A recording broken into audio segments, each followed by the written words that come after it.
गणों का पति जो है गणपति। गण मतलब क्या है? हम किसको गण बोलेंगे?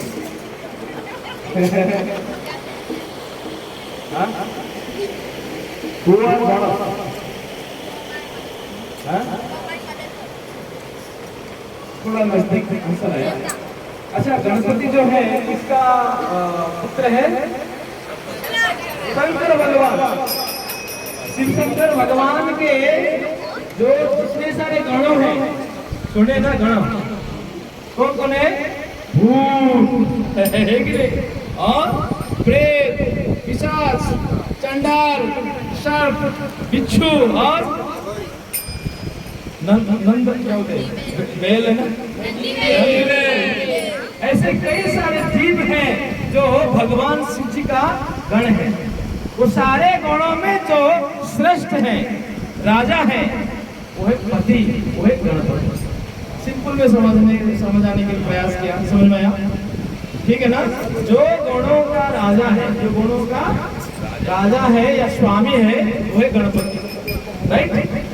अब गणपति का एक नाम है, क्या है? गणेश। गणेश का अर्थ क्या है? वही गणों का जो ईश्वर है। ईश्वर है सर्वोत्तम है, सर्वश्रेष्ठ है। जो गणों का सर्वोत्तम है, जो सर्वश्रेष्ठ है, वही गणेश है। समझ में आया? गणपति को हम क्या समझते हैं? विघ्नहर्ता है कि रोज आरती में गाते हैं, है ना? अब कौन बताएंगे विघ्नहर्ता क्यों कहते हैं गणेश जी को? हाँ है कि नहीं? देखो कितना सुंदर उत्तर है। विघ्नहर्ता क्यों है ना? विघ्न हरते हैं। बहुत सुंदर उत्तर दिया, उत्तर भावना, धन्यवाद। सब ताली बजा दिए एक बार। अब आपको बहुत सारे बताएंगे कथा। हम आपको बाबा थोड़ा कष्ट देना चाहते हैं। क्या है? खड़ा हो जाइए। खड़ा हो जाइए। हाँ, आप देखते हैं कि किसी के पास कितना एनर्जी है। झूमते नाचना है, उसके बाद कथा करेंगे लास्ट। डर है? अच्छा समझ लो, पहले से राउंड होना आज पकड़े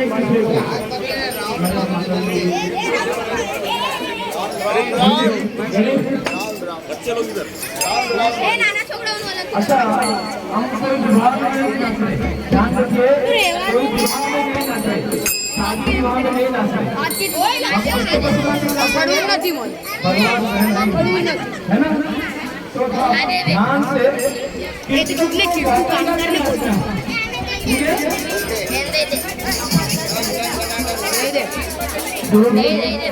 मुद्दम करता आवाज में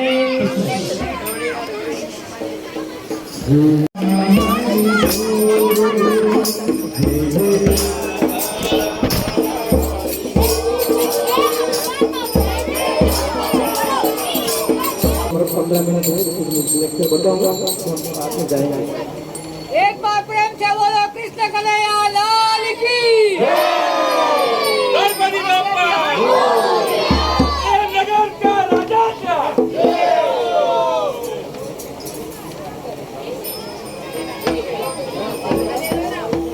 यहाँ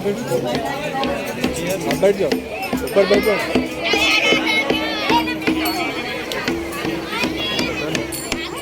सवाना हुआ है।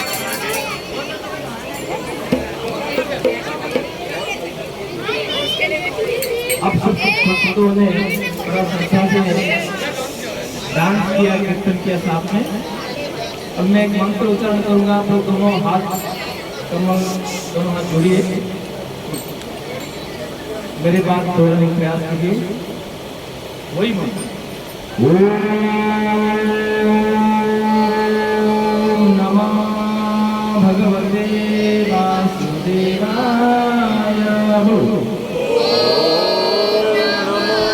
भगवते वासुदेवाय। ओम नमः भगवते वासुदेवाय। ओम नमः भगवते वासुदेवाय।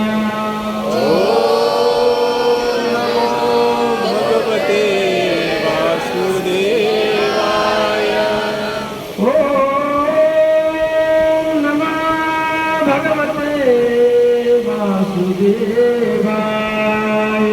ओम नमो भगवते वासुदेवाय। नारायणं नमस्कृत्यं नारायणं नरो चैव नरोत्तमं नरो चैव देवीं सरस्वती व्यासं देवीं सरस्वती व्यासं ततो जयावधीरये ततो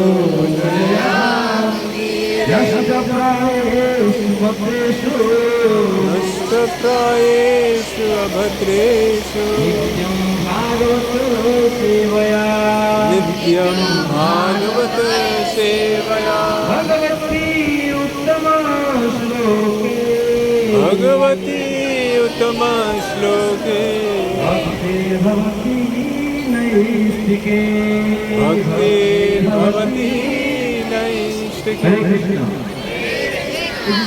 इसी से पहले मैंने एक श्लोक उच्चारण किया, नष्टप्रायेषु भद्रेषु नित्यं भागवत सेवया भगवती उत्तम श्लोके भक्तिर्भवती नैष्टिके। जो व्यक्ति नष्टप्रायेषु भद्रेषु नित्यं भागवत सेवया, भगवान के सामने भगवान का कीर्तन करते करते नाचता है, ऐसे व्यक्ति का जीवन में नष्टप्रायेषु भद्रेषु, सारे जीवन में जो अशुभ है, अमंगल है, अपवित्र है, सारे जो दुख है, कष्ट है, सारे के सारे नष्ट हो जाता है। हरि बोल। आप लोगों ने बड़ा श्रद्धा से भगवान गणेश जी का प्रसन्नता के लिए गणेश जी का पिता के पिता उनका हरिनाम हम लोगों ने कीर्तन किया और साथ में गान गाता था। तो एक व्यक्ति का बड़ा भाग्य क्या होता है, भगवान के सामने नाचना, कीर्तन करना, इससे बड़ा भाग्य कोई है। आप सभी लोग यहाँ पर इतने संख्या में आए हैं, आप लोग को मालूम नहीं कितना बड़ा भाग्य, इतने सारे लोग हैं, बोली कितने सारे लोग होंगे, लेकिन आप देखिए कितने लोग आए हैं। ये सारे के सारे भगवान सुनते हैं, कहते हैं भाग्योदयेन बहुजन्म समर्पितेन, भाग्योदयेन बहुजन्म समर्पितेन लभते सत्संगं पुरुषो यतो वे। जिस व्यक्ति का भाग्य, जिस व्यक्ति का कई जन्मों का पुण्य एक साथ आता है, ऐसे व्यक्ति का भाग्य उदय होता है सत्संग और भगवान के सामने कीर्तन और डांस करने के लिए। अब आप सभी लोगों ने कीर्तन किया, भगवान के सामने नाचा, आपका भाग्य निश्चय रूप में उदय हुआ। अरे बड़े भाग्यशाली आप लोग, है कि नहीं? अन्यथा कलयुग में कहते हैं, क्या कहते हैं, प्रायणल्पायुषो सभ्यः कलयस्मिन् युगे जनाः मन्नशमन्नमते मन्नभागाय उपदुता। कलयुग में हर एक व्यक्ति का आयु बहुत कम है। आपको क्या लगता है, 90 साल 80 साल हम सोचते लंबा आयु है? नहीं, एकदम कम है। देखते देखते 40-30 साल तो हो गए, कैसे इनका मालूम है पड़ा है कि नहीं? और 30-40 साल कैसे जाएगा, वही मालूम नहीं पड़ेगा। अरे संसार जंगल में भरे हुए पड़े हुए, भगवान के लिए कीर्तन करो, दिल खुल के नाचो, हमारा वास्तविक मंगल यही है। किसी ने पूछा संसार में सबसे बड़ा धनवान व्यक्ति किसको कहेंगे आप? जिसके पास बड़े बड़े गाड़ी है, बंगले हैं, बैंक बैलेंस है, धन है।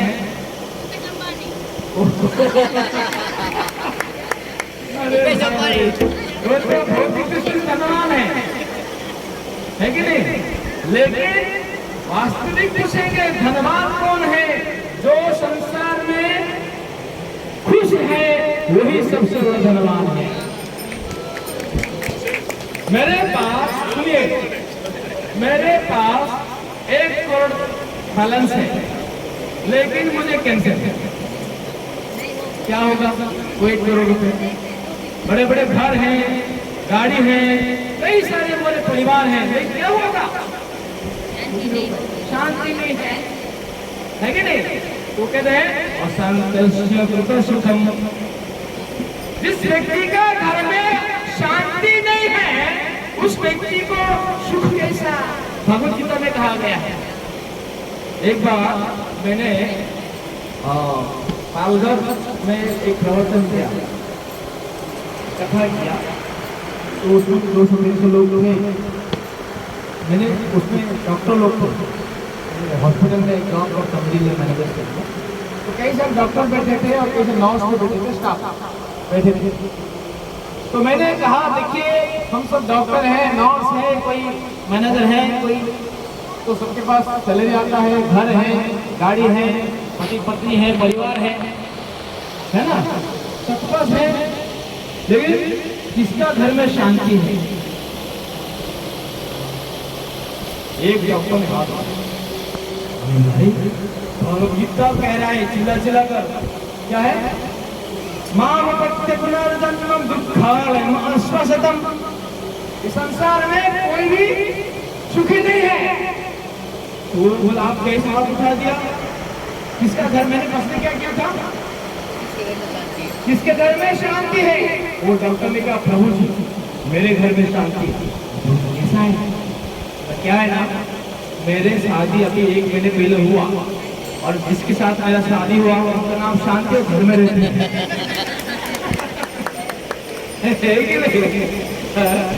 अच्छा ना वो ऐसा है क्या? वास्तविक किसी भी व्यक्ति का घर में शांति नहीं है, ये तो शांति नहीं है, सुख कैसा है? आप बताइए, एक व्यक्ति बताइए पूरा मेरा भाई ने बोली एक व्यक्ति को सुखी है, ऐसे कोई है?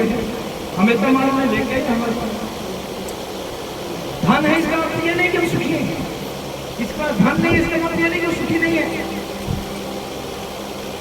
इस संसार में कोई भी व्यक्ति सुखी नहीं है। तो हमारा मन में प्रश्न होना चाहिए कि हम सुखी क्यों नहीं हैं? हमारे पास धन है, दौलत है, परिवार है, गाड़ी है, घर है, सब कुछ है, जॉब है, बिजनेस है, सब कुछ है, लेकिन सुख क्यों नहीं है? शांति क्यों नहीं है? हाँ क्या बोल रहे हैं? हाँ, इसीलिए हमें सत्संग करना जरूरी है।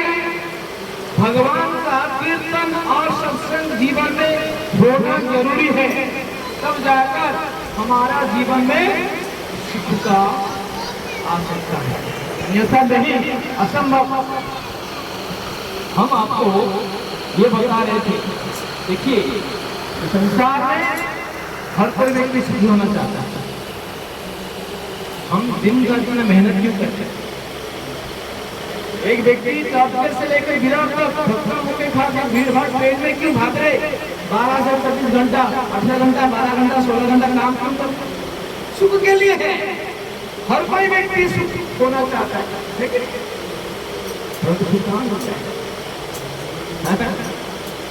हमारा जीवन में कई सारे उलझन है, कई सारे दुख है, कई सारे कष्ट है, कई सारे समस्या है। इतने सारे दुखों को, इतने सारे कष्टों को, इतने सारे उलझनों को, इतने सारे समस्या को समाधान करने के लिए, इतने सारे विघ्नों को विनाश करने के लिए विघ्नहर्ता श्री गणेश जी महाराज है। बोलो गणेश जी महाराज की। अभी गणेश जी महाराज का स्थापना कर दिया, आरती हो रहे, कीर्तन हो रहे, सब कुछ प्रसाद हो रहे, भक्त लोग आ रहे, सब कुछ करके जा रहे हैं। विसर्जन होने के बाद वापस वही दुख, वही अशांति, वही कष्ट, दुख, ऐसे कैसे? हम तो विघ्नहर्ता को पूजा करें, लेके आया, इतने सारे भक्तों को बुलाया, इतने सारे प्रोग्राम किया, कीर्तन को वापस विघ्नहर्ता हुआ। विघ्नहर्ता है ना ये, गणेश जी विघ्नहर्ता है ना। क्यों मुझे ये 10 दिन से मैं प्रोग्राम करता हूँ, 2-3 दिन हर जगह में जाता बड़े बड़े प्रोग्राम। तो उसमें से एक मैडम ने मुझे पूछा था, तो हम तो पूरा गणेश जी का सब कुछ करते हैं विघ्नहर्ता रूप में। विसर्जन होने वाला घर में आसान करते वही दुख वही बीमारी कष्ट कुछ ना कुछ करते रहता है विघ्न विघ्न विघ्न। तो विघ्नहर्ता कैसे हुआ? क्या ये प्रश्न होना चाहिए कि नहीं मन में? तो इसमें भगवान श्री कृष्ण भगवत गीता में अर्जुन को कहते हैं, क्या कहते हैं? यथा मां प्रपद्यन्ते तां ततो भजाम्यहम्। यथा मां प्रपद्यन्ते, हे अर्जुन, जो व्यक्ति जिस भाव से भगवान को समर्पित होता है, जो व्यक्ति जिस भाव से भगवान को पूजा विधि भक्ति करता है, उसको उस परिमाण में फल प्राप्त होता है। भगवान का भी दोष नहीं, हमारे ही कुछ कमी है कि नहीं? हम एक दास्तिक से सारे हम हरण कर देंगे क्या? बोलिए, क्या 10 दिन बहुत शास्त्रिक रहेंगे, बहुत विधि विधान रहेंगे, जैसे विसर्जन वापस शुरू, तू मैं कपट अहंकार ईर्ष्या, फिर कैसे विघ्न नहीं है गणेश जैसे बोले क्यों? फिर हमारा कमी है, हमारा साधन नहीं है। इसीलिए सत्संग करना जरूरी है जीवन में। जगन ये तो गणेश जी है। आपको एक कथा बताता, सत्युग में जब आपको मालूम है 5 देव हैं, नहीं पता है सर? 5 देव हैं, नहीं पता है सर? पूरा विश्व में 33 कोटि देवी देवता है। कितने हैं? उसमें से 5 मुख्य देवता पंचदेव कहते हैं। कौन कौन है? बोलो आप विष्णु एक हो गया, ब्रह्मा नहीं। और कौन बताएंगे? माता जो है शंकर भगवान, विष्णु शंकर भगवान, वो तो 5वां। बाद में आते हैं माता पार्वती, उसके बाद आएगा ना नवदुर्गा, दुर्गा। उसके बाद चौथे में सूर्य भगवान, सूर्य नारायण कहते हैं। 5वां में हमारा गणपति महाराज। ये 5 इंद्र चंद्र गौ ऐसे पूरा 33 कोटि देवी देवताओं में 5 लोगों को पंच मुख्य कहा गया है, और पंच देवों में गणेश जी को स्थान दिया गया, स्थान दिया गया है। तो इसके ऊपर एक छोटा सा कथा बताता हूँ। हाँ बोलिए, बोलना चाहते हैं? हाँ गुड, विघ्नहर्ता है। थैंक यू, ताली बजा दीजिए। बच्चे बड़ा प्रेम से बोले थैंक यू। सत्ययुग में एक बहुत बड़ा राक्षस था जिसका नाम था हिरण्यकशिपु। सुने होंगे आप लोग? हिरण्यकशिपु मालूम है ना? सबसे बड़ा आतंकवादी राक्षस था। उन्होंने अपने पुत्रों को, अपने पुत्र का नाम, हिरण्यकशिपु का पुत्र का नाम क्या था? प्रहलाद महाराज को बड़ा कष्ट दिया।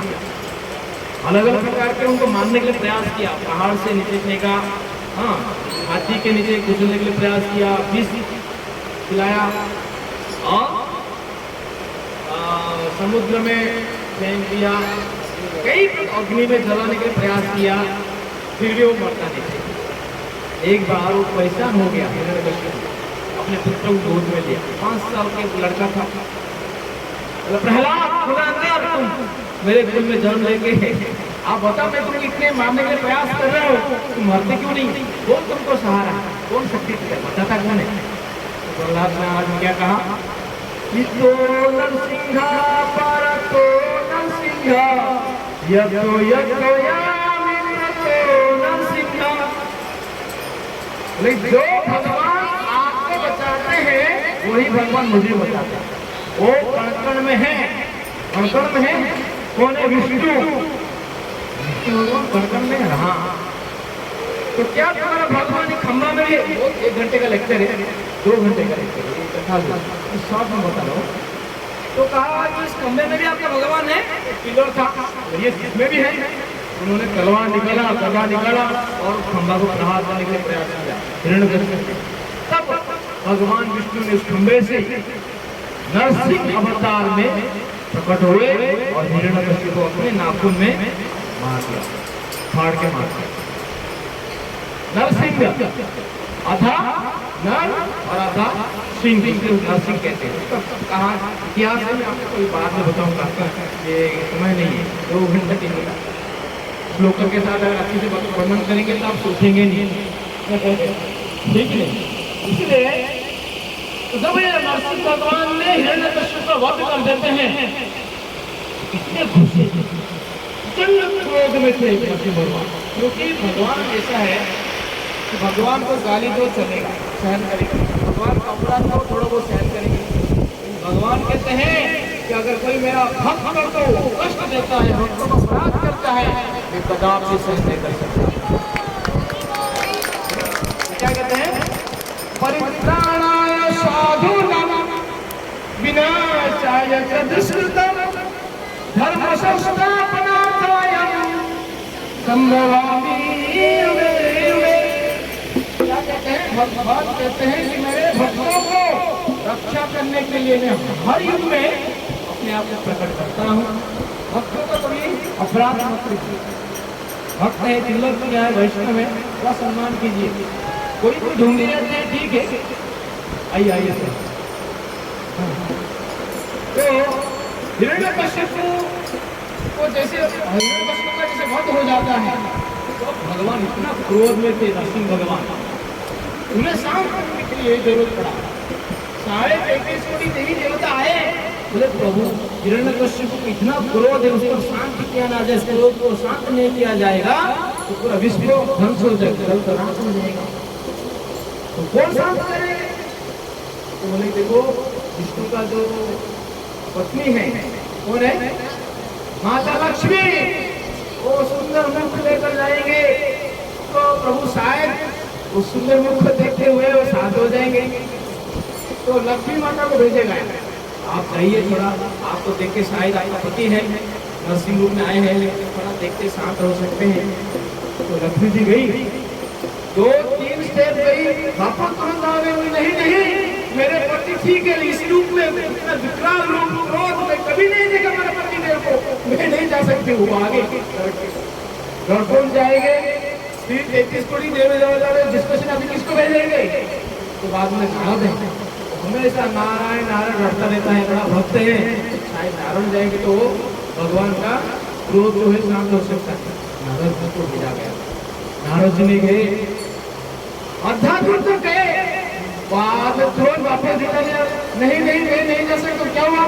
अरे मैं नारायण नारायण मुरलीधर इतना सुंदर मुख कमल का स्मरण करते नारायण जब करता हूँ, इतना विकराल क्रोध रूप यही मैं कभी देखा नहीं, दर्शन नहीं, मैं नहीं जा सकता, वो भी मना करता। तो साक्षात ब्रह्मा, शिव जी, सारे इंद्र चंद्र कितने 33 कोटि देवी देवता जाने में मना कर दिया, करने लगे, कांपने लगे, इतना क्रोध में थे नरसिंह भगवान। इसको शांत करना ही पड़ेगा, नहीं तो पूरा विश्व ध्वंस हो जाएगा। तब जाकर सारे देवी देवता चिंतित हो गए, कौन जाएगा, कैसे करेंगे, कैसे शांत करेंगे। तब 2 छोटे छोटे बालक आए, एक ये भक्त प्रहलाद और दूसरा थे हमारा गणपति महाराज। भक्त प्रहलाद ने एक सुंदर गार्लन फूल का हाथ लेके नरसिंह भगवान के पास खड़े हो गए, नरसिंह भगवान को गोद में लेके चले गए, क्रोध को शांत कर दिया और प्रहलाद महाराज को चाटने लगे, प्रेम करने लगे, भक्त है ना। और उसके बाद गणेश महाराज ने अपने हाथों में क्या किया? नरसिंह भगवान के 2 चरण कमल के जो पादुका चप्पल शूज, वो अपने सर पर लेके गए। कहते हैं पद्मपाद पद्मम युगम विनीताजकुंभम गंगे प्रणे समये गणाधिराजम गोविंदमादि पुरुषम तमहं भजामि। नरसिंह भगवान के पादुका को अपने सर पर लेकर कुंभ जैसे सर पर लेकर नरसिंह भगवान सन प्रकट हुए और सारा विश्व ब्रह्मांड में पूरी आज तक गणेश जी ने नरसिंह भगवान के चरण को लेकर घूमते रहते।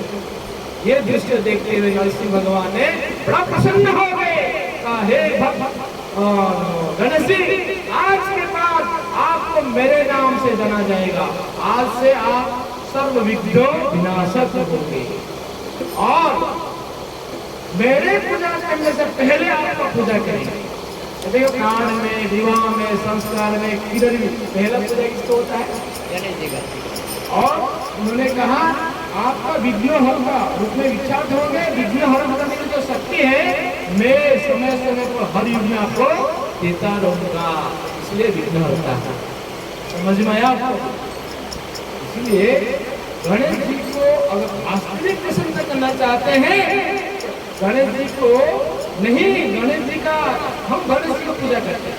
गणेश जी किसका ध्यान करते हैं? गणेश जी किसका पूजा करते हैं?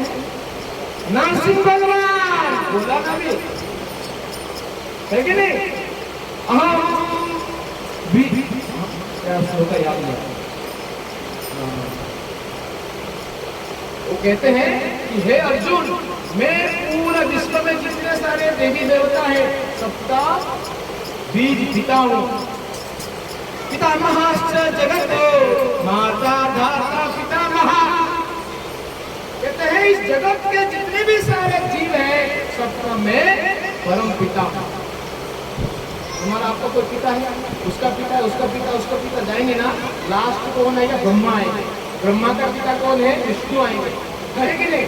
और विष्णु के पिता है भगवान श्री कृष्ण गोलोक धाम में। इसीलिए वो कहते हैं पूरा विश्व जगत का मैं पिता हूँ। इसलिए गणेश जी का पिता विष्णु है। इसलिए गणेश जी ने भगवान विष्णु का अवतार नरसिंह भगवान के चरण कमल को हमेशा अपने सर पर कलश जैसे लेकर अर्पण करते हैं। इसलिए हम लोग देखिए, गणेश जी को प्रसन्न करना है तो हरि का नाम लो। अभी जो ऑर्गेनाइजर है यहाँ पर, भारी भारी धन्यवाद देता हूँ। आपने हमें बुलाया, इतना सुंदर कीर्तन और उसमें आप लोगों ने नाचा, तो क्या बोलते हैं, सोने पर बना दिया आप लोगों ने। बहुत धन्यवाद आप लोगों को। इसलिए बहुत कुछ हमने बता सकते हैं, लेकिन हमारे पास समय कम है। कई सारी चीज बता सकता हूँ मैं, अगर समय है। अच्छा, 10 मिनट तो 10 मिनट बताता हूँ, समय देखना 11 मिनट नहीं होना चाहिए। अब हुआ क्या? अब विघ्नहर्ता को गणेश जी को शक्ति कौन दे रहे हैं? कौन दे रहा शक्ति? अरे पता है ना, बोलो ना। कौन दे रहे? नरसिंह देव। नरसिंह भगवान को जानते हैं ना आप लोग? किसको डाउट हो तो पूछो, प्रश्न पूछो। ये समझने में, ये समझने में हम समझाएंगे आपको। गणेश जी को विघ्नहर्ता रूप में जो शक्ति जो है कौन देता है? नरसिंह भगवान। अब मैं आपका एक प्रश्न पूछना है, जीवन में सबसे बड़ा विघ्न क्या है?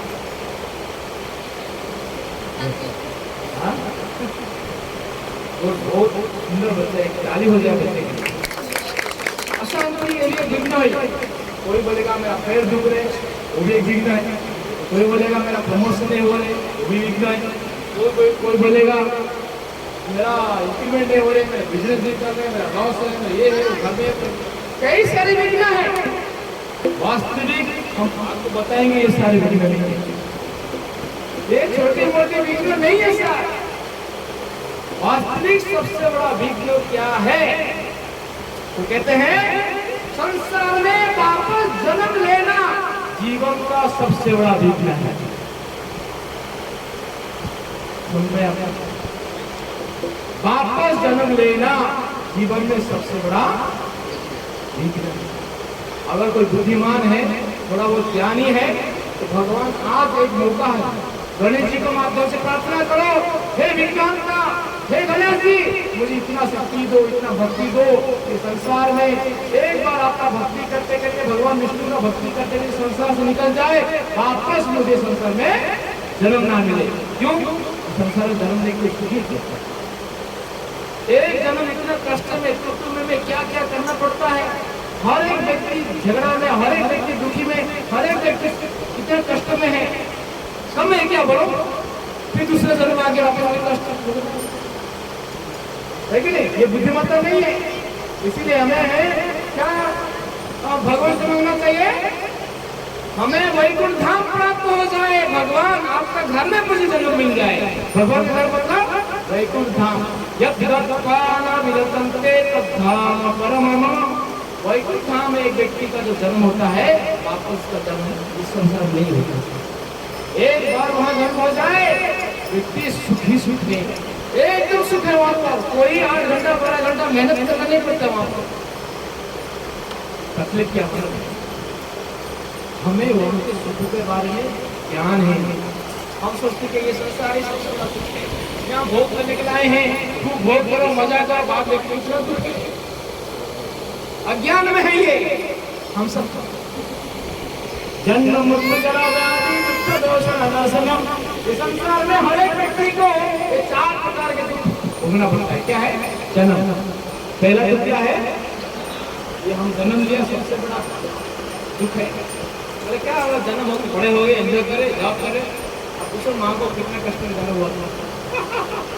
जन्म होते ही रोते सब लोग, मालूम है ना सबको।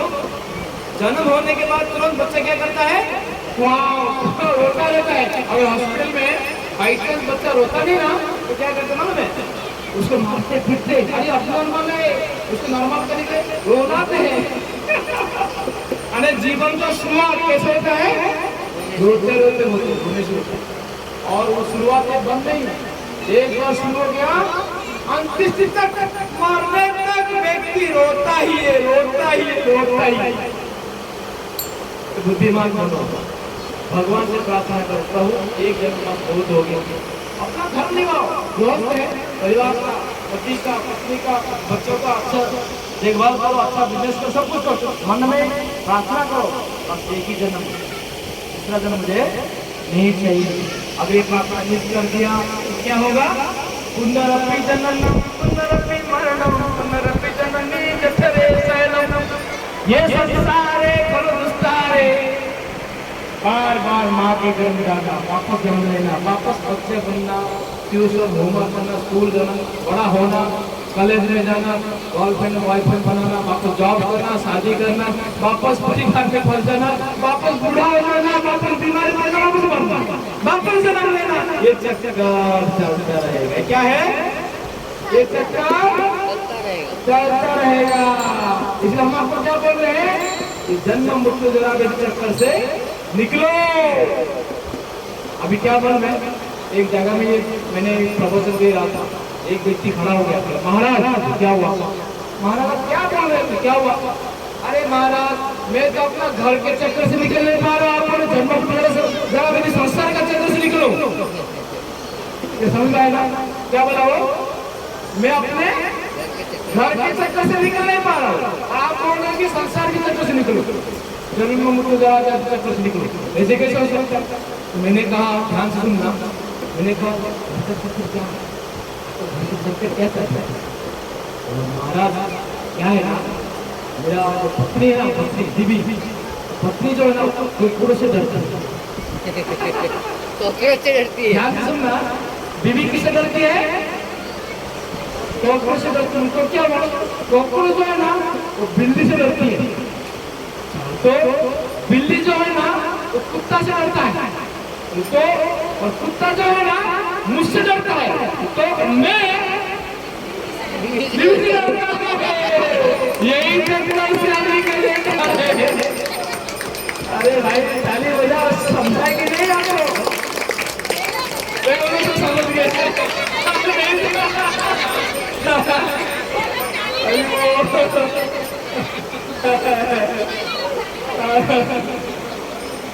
कहने का तात्पर्य है, हाँ अभी आप पति पत्नी जो भी हो झगड़ा मत करो, घर पे जाकर महाराज के सामने साथ रहोगे। कहने का तात्पर्य मैंने को कहा देखो, इसीलिए भगवान हरि का नाम लेंगे तो आप घर का भी चक्कर से निकल जाओगे, संसार के चक्कर से भी निकल जाओगे। हरि बोल, है कि नहीं? इसलिए हमें अपना जीवन में कुछ भी करे, बिजनेस करे, धंधा करे, जॉब करे, स्कूल पढ़े, जो भी करे, साथ साथ जीवन को आध्यात्मिक बनाओ। आध्यात्मिक बना मतलब कहीं हिम्मत लेने की, उसको छोड़ कर दो बस हिमालय में चले जाओ, ऐसे नहीं है। जो हाँ है जो करो करते रहो, घर में रहो, साथ साथ कभी कभी भगवान के मंदिर जाना, सत्संग करना, भगवान का नाम स्मरण करते रहना, यही अपना भक्ति है। भक्ति ही कलयुग में सबसे बड़ा शक्ति है, ठीक है ना? इसलिए भक्ति करना चाहिए, ठीक है? बोलो गणपति महाराज की। इसलिए आप 10 मिनट बोले थे, मैं शायद 15 मिनट बोल दिया है। अब समय देंगे, आप वापस कभी बुलाएंगे अच्छी तरह से, हम आपको कथा पूरा सुना देंगे। हम और आपको गारंटी देते हैं इतना मजा आएगा आपको। ठीक है, कोई प्रश्न है किसी का? हाँ बोले सर, बोले सर।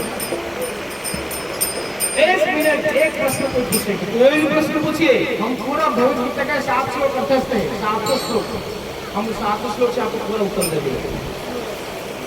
आपको मालूम है ना भगवत गीता में कितने श्लोक है? बच्चे बोलो, भगवत गीता में कितने श्लोक है? एक। भगवत गीता में कितने श्लोक है? भगवत गीता में कितना श्लोक है टोटल? अच्छा, 700 श्लोक है। याद रखिए नाम से इसलिए भगवत गीता में टोटल कितना श्लोक है? कितना अध्याय है? 18 अध्याय है। अच्छा, 18,000 श्लोक बोले ना, श्रीमद् भागवतम है, तो हम भागवत कथा करते हैं ना, भागवत ग्रंथ अलग है, उसमें 18,000 श्लोक है। तो कोई किसी का प्रश्न है क्या? तो फिर हम आगे बढ़े। यहाँ पर थोड़ा समाप्त करें और हाँ बोलो।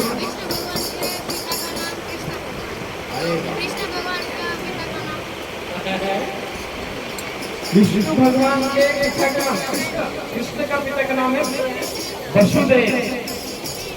वसुदेव। माँ का नाम है देवकी।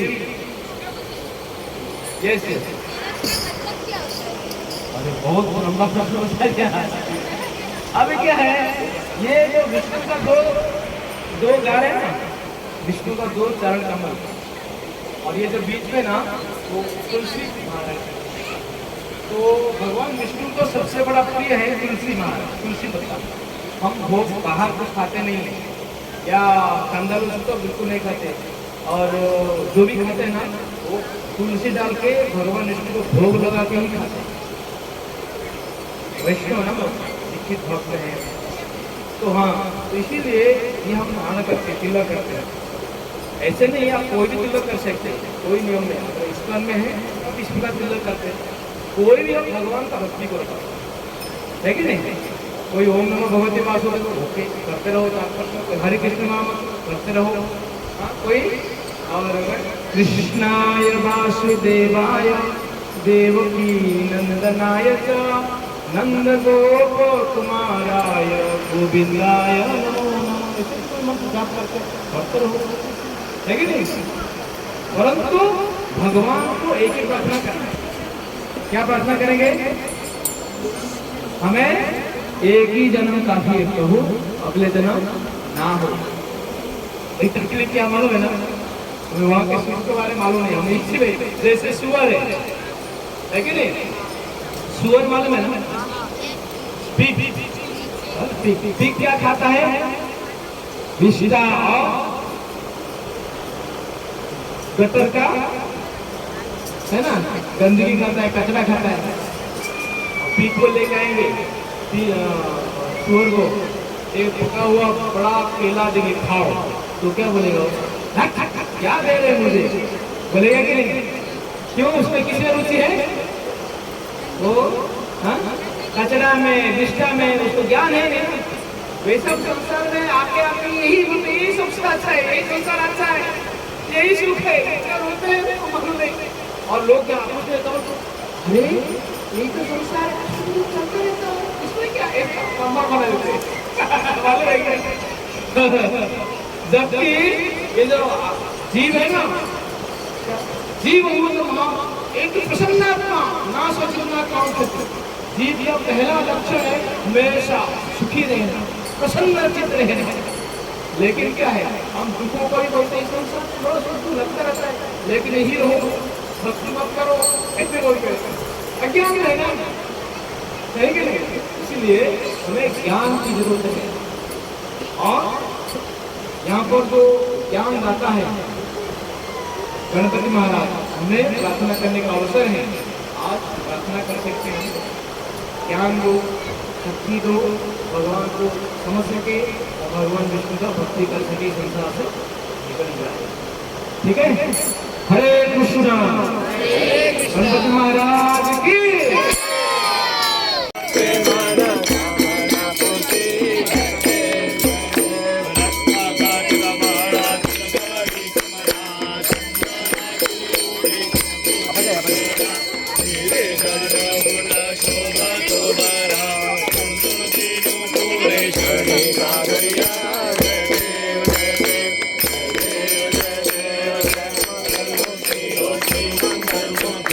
दर्शन मात्र माना कामना पूर्ति करते लंबोदर पीतांबर